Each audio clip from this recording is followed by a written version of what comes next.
Nah, karena kita masuk ke ranah tasawuf atau filsafat, maka kita harus memahami secara kafa atau menyeluruh ya. Karena ranah itu terdapat mitologi-mitologi yang tersembunyi. Kita harus bisa menempatkan sudut pandang kita baik secara konotatif maupun denotatif. Karena di situ banyak terdapat suku kata yang bisa membuat kita terjebak di dalamnya.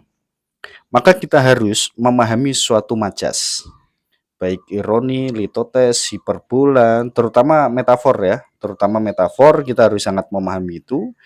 Nah, kalau yang santri itu biasa dikenal ilmu mantik lah. Mantik kita belajar bicara ilmu bayan. Nah, kalau di Jawa atau di Sunda itu atau biasa sering kita dengar lah ilmu-ilmu siloka, ilmu lawan kata, perumpamaan kata atau ilmu-ilmu kias. Nah, ilmu kias juga itu kan sering juga santri-santri memahami itu kan. Nah, kalau bahasa kita mah ilmu siloka lah. Wah, itu bahasa-bahasa bahasa siloka gitu. Nah, di sini kita harus bisa memahami itu karena di dalam satu agama, di dalam satu ayat itu selalu menggunakan bahasa-bahasa yang bisa dikatakan itu menggunakan bahasa-bahasa majas atau bahasa siloka, terutama metafor, metafor atau hiperbola. Contoh di surat Al-A'raf lah, Allah menjelaskan punya hati tapi nggak dipakai, punya mata tapi nggak dipakai melihat, punya telinga tapi nggak dipakai mendengar. Nah, padahal punya telinga tapi nggak dipakai mendengar, punya mata tapi tidak dipakai melihat. Nah, ini kan majas. Melihat apa? Melihat Allah. Merasa apa? Merasa tentang Allah, bersyukur tentang Allah, mendengar apa? Mendengar kalimat-kalimat Allah. Nah, jadi di situ kan kita punya mata, punya telinga, punya hati, sama saja tidak ada gunanya. Nah, itu di ayat itu kan diterangkan seperti itu. Oke? Maka kita akan belajar membaca segala sesuatu menggunakan majas. Nah, ini belajar ya, belajar menggunakan majas di dalam menempatkan suku kata. Contoh kita kali ini jika sudah memahami majas, kita akan masuk ke ranah rukun Islam. Nah, kita akan menggunakan majas metafor atau majas hiperbola. Kita akan membaca menggunakan majas. Yang pertama rukun. Rukun itu kita itu berdamai. Iman itu adalah kepercayaan atau keyakinan. Nah, berarti rukun iman. Berarti kamu harus berdamai dengan sesuatu yang kamu yakini. Kamu yakin, contoh seperti ini, kamu yakin bahwa itu adalah ayahmu. Maka kamu harus berdamai dengan ayahmu. Kamu yakin kepada pekerjaanmu, maka kamu harus berdamai dengan pekerjaanmu. Kamu yakin dengan agamamu, kamu harus bisa berdamai dengan agamamu. Kamu sudah yakin dengan Tuhanmu, maka kamu harus bisa berdamai dengan Tuhanmu. Jangan ngegerundel terus. Nah, kalau kita sudah memahami rukun iman, maka iman kepada siapa? Yang pertama, iman kepada Allah. Ya, kita menggunakan majas ini. Iman kepada Allah. Nah, sebagaimana diterangkan oleh baginda besar Muhammad Shallallahu Alaihi Wasallam bahwa dohir Robi wal batin abduhu, bahwa wujud Tuhan terletak di dalam batin hambanya. Nah, ini kan suatu majas, suatu kias kan, atau bahasa siloka ini.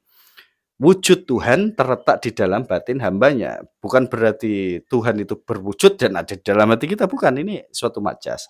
Maka yang kita pahami eh, norma norma ketuhanan, sifat-sifat ketuhanan itu ada di dalam hati kita.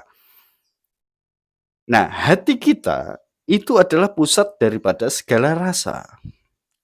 Hati kita adalah pusat dari segala rasa. Maka tadi apa? Iman kepada Allah. Nah, kita garis kurung, iman itu percaya, terus apa? Allah ini ada dalam hati kita, berarti hati tadi adalah rasa, berarti kepada rasa. Berarti bab pertama kajian dalam diri, iman kepada Allah adalah percaya kepada rasa. Percaya kepada rasamu. Ya, ini kita masuk ke ranah kajian di diri. Jadi percaya kepada rasa. Jadi rukun iman kepada Allah itu garis kurung percaya kepada rasa. Yang menjadi rasamu, kamu harus percaya. Tapi bukan yang perasaan.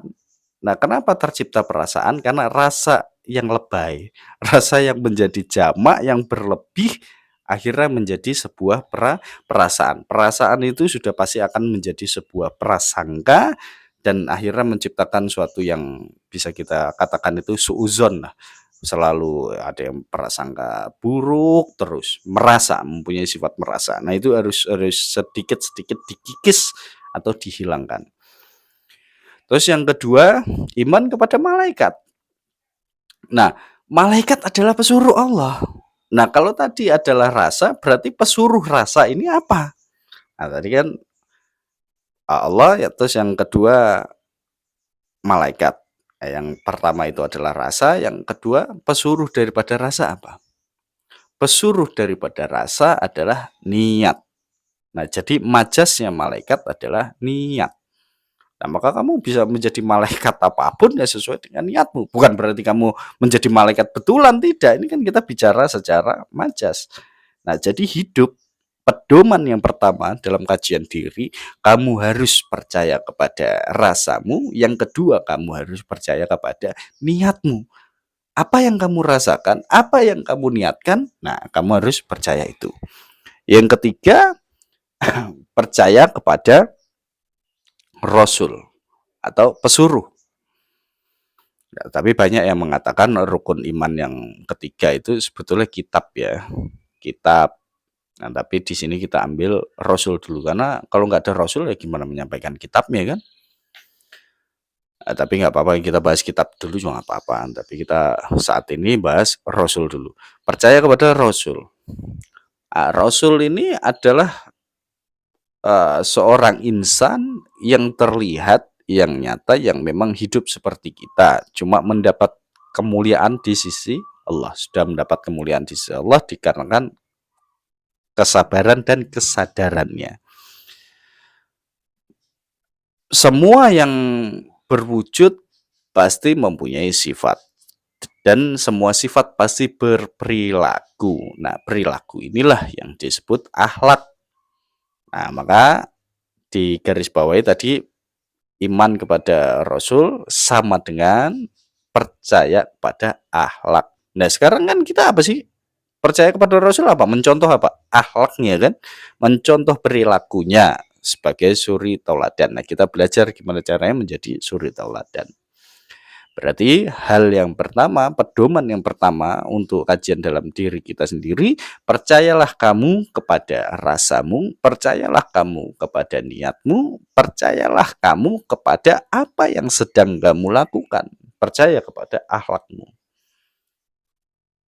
Bukan berarti kita merasa benar ya, kita bicara tadi soal rasa kan, bukan perasaan. Berarti percayalah kepada apa yang kamu rasakan, percayalah kepada apa yang kamu niatkan, percayalah kepada apa yang sedang kamu kerjakan.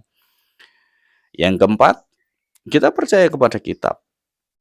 Kalau kita baca kitab itu kan menjelaskan tentang berbagai macam sejarah, pengalaman, suatu kejadian, ya kan? Maka ikra kitabika kafa binafsika yauma 'alaika hasiba, membaca kitab yang abadi, kitab yang ada dalam diri kita sendiri. Nah, maka kitab itu diumpamakan atau kita menggunakan majas itu berupa pengalaman. Nah, maka percayalah kepada yang pertama tadi apa? Percayalah kepada rasamu, percayalah kepada niatmu, percayalah kepada perilakumu, percayalah kepada pengalamanmu. Nah, ini ya, percayalah kepada pengalamanmu. Jadi kitab ini pengalaman.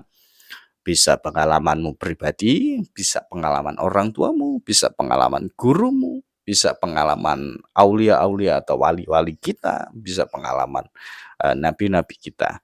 Nah, itu terdapat di dalam sebuah kitab. Nah, maka kamu harus percaya dengan pengalamanmu supaya kamu nggak selalu salah masuk ke dalam lubang kedua kali, itu jangan.